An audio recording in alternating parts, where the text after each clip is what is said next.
പ്രാർത്ഥിക്കുന്ന ഓരോ ദൈവമക്കളും എക്കാലത്തും ദൈവശബ്ദം കേട്ട് ജീവിക്കാൻ ആഗ്രഹിക്കുന്നവരാണ്.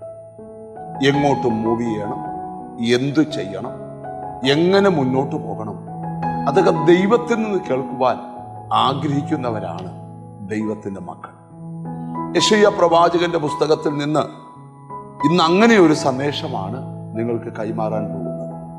യെശയ്യാ പ്രവാചകന്റെ പുസ്തകം 30-ാം അധ്യായം 21-ാമത്തെ വാക്യം. നിങ്ങൾ വലത്തോട്ടോ ഇടത്തോട്ടോ തിരിയുമ്പോൾ വഴിയിതാകുന്നു, ഇതിൽ കൂടെ നടന്നുകൊള്ളുവീൻ എന്നൊരു വാക്ക് പിറകിൽ നിന്ന് കേൾക്കും. ഇവിടെ പ്രവാചകൻ പ്രവചിക്കുകയാണ്, നിങ്ങൾ വലത്തോട്ടോ ഇടത്തോട്ടോ തിരിയുമ്പോൾ വഴിയിതാകുന്നു, ഇതിലെ പോകുക എന്നൊരു ശബ്ദം നിങ്ങൾ കേൾക്കും.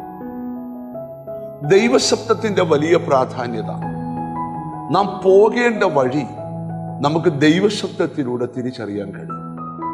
ഇസ്രായേൽ മക്കൾ മിസ്രൈമിൽ നിന്ന് കനാൻ നാട്ടിലേക്ക് വരുമ്പോൾ അവർ ചെങ്കടലിന്റെ മുൻപിൽ എത്തി.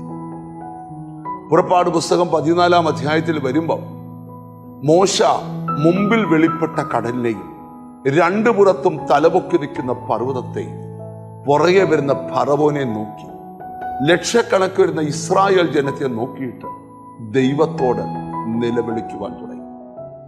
ദൈവം മോശയോട് സംസാരിക്കുന്നൊരു ഭാഗം പുറപ്പാട് പുസ്തകം 14-ാം അധ്യായത്തിലുണ്ട്. മോശെ, നീ കരയുന്നത് എന്താ? നീ മുന്നോട്ട് പോകുക. സത്യത്തിൽ മുമ്പിൽ ചെങ്കടലാണ്. പിന്നെ ദൈവം എന്തുകൊണ്ടാണ് മോശയോട് മുന്നോട്ട് പോകാൻ പറഞ്ഞത്? ഇവിടെ നമ്മൾ ധ്യാനിക്കേണ്ട ഒരു ഭാഗം, മിസ്രൈമിൽ നിന്ന് ജനം ഇറങ്ങുമ്പോൾ അവരെ കനാൻ നാട്ടിലേക്ക് കൊണ്ടുപോകാമെന്ന് ദൈവം വാക്ക് കൊടുത്തിരുന്നു. ദൈവം റൂട്ട് തെറ്റിയല്ല ദൈവം അവരെ ആ വഴി കൊണ്ടിരുന്നത്.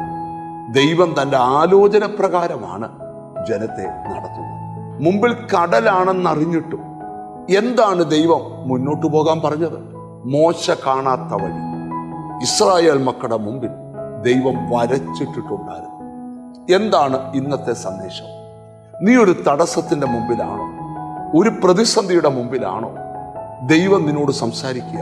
നീ കാണാത്ത വഴി അതിനകത്ത് ദൈവം വരച്ചിട്ടിട്ടുണ്ട്. ആ വഴിയിലൂടെ വേണം നീ മുന്നോട്ട് യാത്ര ചെയ്യാൻ. പ്രവാചക ശബ്ദം ഒന്നുകൂടെ പറയാം. നീ മുന്നോട്ട് പോകുമ്പോൾ ഇടത്തോട്ടോ വലത്തോട്ടോ തിരിയണമെങ്കിൽ നീ ഒരു ശബ്ദം കേൾക്കും. ഈ ദിവസങ്ങളിൽ ദൈവശബ്ദത്തിനായി കാതോർക്കാം. കണ്ണുകളെ അടച്ച് പ്രാർത്ഥിക്കാം. ഞങ്ങളുടെ കർത്താവേ, സ്വർഗസ്ഥ പിതാവേ, ഞങ്ങൾ എങ്ങോട്ട് പോകണം എന്നുള്ള ശബ്ദം ദൈവത്തിൽ നിന്ന് കേൾക്കുവാൻ ഞങ്ങൾക്ക് കൃപ തരണം.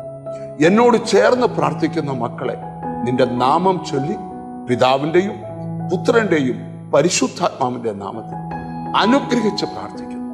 അവർ അനുഗ്രഹിക്കപ്പെടട്ടെ, യേശു ക്രിസ്തുവിൻ നാമത്തിൽ തന്നെ. ആമേൻ. നീ പോകേണ്ടിയ വഴി ദൈവത്തിൽ നിന്നറിയുക. അവൻ നിന്നെ നടത്തും.